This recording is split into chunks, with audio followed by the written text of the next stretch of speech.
bentuk pembelaan Allah, tiba-tiba Allah membolak-balikan hati orang itu. Dan buat Allah membolak-balikan hati itu lebih ringan dari kita membolak-balikan telapak tangan. Ada yang susah bolak-balik telapak tangan? Susah nggak ada kan ya? Gampang banget kan? Segampang itulah, bahkan lebih dari itu buat Allah untuk yuqallibul qulub, membolak-balikan hati. Tangan kita gampang banget nih. Jadi nggak ada yang di mata Allah atau dalam persepsi Allah ada hati yang kayaknya nih susah banget nih dibolak-balik. Jadi kamu mending nggak usah ke situ lagi deh. Saya juga kewalahan ngebolak-balik hati dia. Enggak, mudah. Terus kenapa ada yang dibiarkan, ada yang dibalikan hatinya? Karena ada yang pantas, ada yang tidak pantas. Jika kita sudah punya kepantasan, Allah akan balikan hati kita kepada kebaikan. Allahumma habbib ilainal iman wa zayyinhu fi qulubina wa karrih ilainal kufra wal fusuqa wal isyan waj'alna minar rasyidin. Hafal doa itu? Nanti cari di YouTube lah ya. Ya Allah, jadikan kami cinta kepada amal soleh dan jadikan rasa cinta itu indah di dalam hati kami. Jadikan kami benci kepada dosa dan jadikan kami termasuk orang-orang yang mendapat petunjuk. Allah bolak-balikan. Gitu juga dengan hati calon mertua. Gimana pun dia ngeblok, nggak boleh masuk lah, gerbangnya digembok segala macam. Cuma gerbang. Mau 1000 lapis gerbang, kalau hatinya dibalikin, hilang semuanya tuh. Gampang banget kan? Buktinya malam ini nih. Allah membolak-balikan hati kita. Yang tadinya punya macam-macam rencana pada malam minggu, akhirnya Allah balikan hatinya, udah ke Masjid Agung aja deh. Bukan karena saya, bukan karena pemuda hijrah, bukan karena teman-teman panitia, tapi karena Allah mengikat hati kita, mengarahkan hati kita untuk bisa datang ke masjid. Sehingga ribuan anak muda tiba-tiba memakmurkan dan meramaikan majelis ilmu. Kalau di ribuan orang aja bisa Allah bolak-balikan hatinya, apalagi cuma satu orang. Ya, ada berapa ribu sekarang? 15.000? Lebih nih Masjid Agung ini daya tampungnya berapa? 10.000 ya? Sampai keluar. Berarti sekitar 20.000. Ini benar-benar sesuai dengan yang dulu banget saya harapin 2 tahun yang lalu bisa ngalahin Tomorrowland. Minimal DWP lah ya. Bisa ngalahin DWP atau kalau bisa Tomorrowland. Saya pernah kemarin tuh acara taklim di Pekanbaru, Anur, yang datang sekitar 25.000 anak muda di depan masjid penuh. Malam yang sama ada acara juga di mall, tapi acaranya sepi, yang taklimnya ramai. Masya Allah. Habis itu baru ke mall. Tetap aja sama-sama ramai. Intinya teman-teman, mudah buat Allah. Sama kayak Allah membolak-balikan hati Nabi Muhammad, mertuanya Ali bin Abi Thalib. Padahal udah yang datang itu kurang keren apa coba? Abu Bakar. Secara fisik terkenal Abu Bakar itu orangnya putih, nggak terlalu gemuk, jadi badannya tuh bagus. Terus orangnya dermawan, akhlaknya paling mulia, dan nggak pernah syirik sejak zaman jahiliyah. Di antara sahabat Nabi yang nggak pernah melakukan dosa syirik sejak zaman jahiliyah, Ali dan Abu Bakar. Malah Abu Bakar tuh waktu kecil pernah diajak sama ayahnya untuk nyembah patung. Begitu ayahnya selesai ibadah nyembah patung pergi, itu patung diludahin sama Abu Bakar, dilemparin kotoran sama Abu Bakar. Apa sih lo patung doang masa disembahin? Kalau lo bisa balas gua, coba lo balas, dilemparin. Ternyata nggak balas. Dari kecil juga Abu Bakar itu udah nggak pernah syirik. Orang yang sangat terjaga, hanif. Dan julukannya juga sama dengan julukan Nabi Ibrahim, Siddiq. Wadhkur fil kitab Ibrahim innahu kana siddiqan nabiyya. Ibrahim Siddiq, Abu Bakar Siddiq, sama nih. Bahkan Nabi sering membandingkan Abu Bakar sama Ibrahim. Engkau wahai Abu Bakar seperti Ibrahim, engkau wahai Umar seperti Musa. Ya iyalah Umar ya. Musa kan gak sengaja noel orang langsung meninggal kan ya. Melihat Bani Israel agak ramai gitu, lagi mau gelut sama orang Kipti. Karena Musa kasihan kepada Bani Israel yang lemah, Akhirnya dia cuma ditakol dikit lah si orang Kipti ini teh. Apaan sih lo? Meninggal.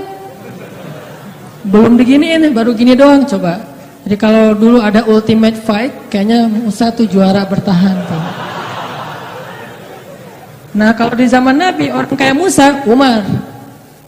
Jawara, Quraisy. Kalau ada yang macam-macam sama Umar, lo berani sama gua. Nih lo lihat nih. Nggak ada yang berani sama Umar. Kalau lo pengen istri lo jadi janda, anak lo jadi yatim, lo tunggu gua di belakang gedung itu. Gedung, bukit. Nggak ada gedung dulu teh. Nggak ada yang berani nungguin Umar. Lancar aja tuh hijrahnya.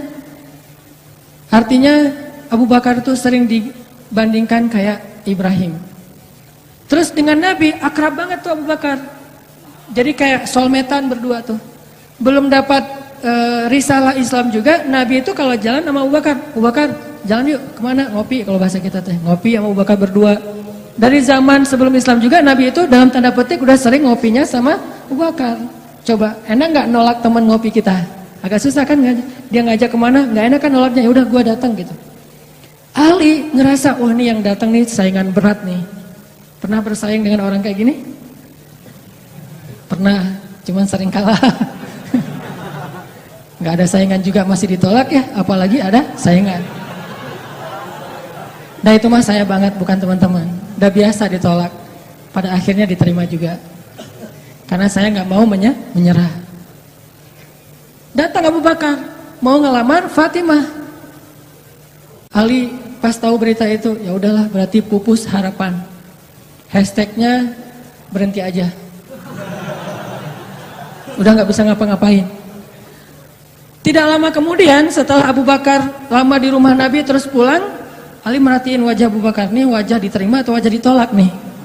Ternyata dapat kabar Abu Bakar ditolak sama Nabi. Yes, kata Ali. Abu Bakar ditolak sama Nabi. Cuman sisi lain, Ali makin nggak pede. Kalau Abu Bakar aja ditolak, siapa saya? Bahkan lebih ditolak lagi. Jangan-jangan belum sampai di pintu juga, udah Ali pulang aja deh.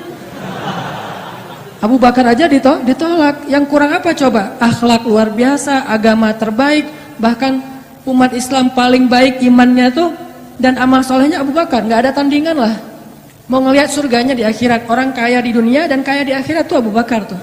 Ada orang yang di dunia miskin, di akhirat kaya. Di akhirat miskin, di dunia kaya. Kalau Abu Bakar, dunia akhirat kaya. Surganya Abu Bakar tuh dikelilingin sama Jibril. Jadi Jibril lagi pengen ngukur surganya Abu Bakar, terbang setahun. Udah setahun terbang, itu baru di pinggirnya surga Abu Bakar, belum sampai ke tengah. Padahal Jibril itu kecepatannya lebih tinggi daripada kecepatan cahaya. Bayangin, udah setahun perjalanan cahaya baru di pinggir surganya Abu Bakar. Belum juga masuk, belum sampai ke alun-alunnya surga Abu Bakar. Baru juga perbatasan coba. Kurang apa Abu Bakar? Ditolak sama Nabi. Duh, makin gak pede, kata Ali. Cuma gak pakai bukan orang Sunda soalnya. Gak lama kemudian datang lagi cowok keren, jawara Mekah, Umar datang. Assalamualaikum. Suaranya agak-agak gitulah. Walaupun susah nirunya, cempreng soalnya. Assalamualaikum. Waalaikumsalam, kata Nabi. Datang. Pas diintip sama Ali, tanya-tanya ke teman-temannya, ada berita apa nih trending topik? Ternyata trending topik di Twitter, Umar melamar Fatimah. Wah, rame lagi viral di mana-mana. Makin, aduh, saingannya berat-berat gini, nggak ada yang di bawah saya gitu yang datang, biar saya agak-agak pede gitu. Ternyata Umar pulang juga ditolak lagi sama Nabi. Ali, yes, tapi tuh gimana ya kalau Umar aja ditolak, yang paling kuat bisa menjaga Fatimah banget kan? Kalau ada apa-apa Fatimah tenang aja, ada gua. Naik motor berdua sama Umar itu kan zaman kita mah ya, sengaja nggak bawa jas hujan. Kalau udah hujan buka baju kasih ke ceweknya, nggak pakai baju memotoran. Cowok banget lah itu mah ya. Pulang-pulang sampai ke rumah minum antangin. Umar tuh jawarannya, Nabi kan pasti tenang banget ngasih anak ke orang kayak Umar. Keluar dia singa, di dalam dia kucing Anggora. Maksudnya apa? Dia tuh nggak pernah kasar sama istrinya, walaupun dia keras kepada musuhnya. Kalau dimarahin istrinya, diem aja. Udah selesai dimarahin, udah, ya udah pergi nyari teman. Mau curhat habis dimarahin istri, pergi ke rumah Nabi. Pas di depan rumah Nabi kedengaran dari dalam, Nabi juga lagi dimarahin istrinya. Nabi juga diam aja. Ini teladan orang-orang soleh. Jadi yang keren tuh bukan yang gampang marahin istri, tapi yang gampang dimarahin istri. Setuju yang di atas? Cowok keren itu bukan yang gampang marahin istri, tapi yang gampang dimarahin istri. Pah, ya mah. Di dalam rumah tuh, ya mah, ya mah. Di luar, apa lo? Itu cowok keren tuh. Pas Nabi keluar, ada Umar. Ya Rasulullah, Umar gak mau ngebahas, gak mau komen lah. Daripada komentar di blog kan. Diam aja deh. Gitu. Udah selesai jalan sama Umar. Umar nanya, ya Rasul saya tadi habis dimarahin istri. Mau ngajak Rasul ngopi, curhat, Nabi juga lagi dimarahin. Kata Nabi, bagaimanapun dialah yang mengurus rumah, dia yang mengurus aku, keluargaku. Nabi nyebutin kebaikan-kebaikan istri. Nggak mau nyebutin, dasar emang perempuan emang kayak gitu ya. Saya tuh Nabi loh, masa Nabi dimarahin? Kamu paham gak sih perasaan aku? Gitu. Nggak, Nabi nggak ngomong kayak gitu. Nabi cuma membicarakan kebaikan istrinya. Umar yang datang ditolak. Akhirnya Ali udahlah, mau kayak gini mah kayaknya udah nggak mungkin deh. Abu Bakar ditolak, Umar ditolak, berarti ada standar di atas mereka berdua. Yang kaya raya ditolak, yang paling eksis berpengaruh, jawara ditolak. Nah saya nggak punya dua-duanya, masih kecil soalnya. Nanti kalau dia udah dewasa, Ali emang jawara juga tuh. Malah gladiatornya Nabi kan, ketika orang nggak berani menantang seorang musuh, Ali yang berani. Saya Rasulullah, Ali itu. Akhirnya Ali diam-diam aja, udah gak mau ngebahas lagi tentang Fatimah. Udah aja tutup bab tentang Fatimah. Sekarang yang lain aja deh.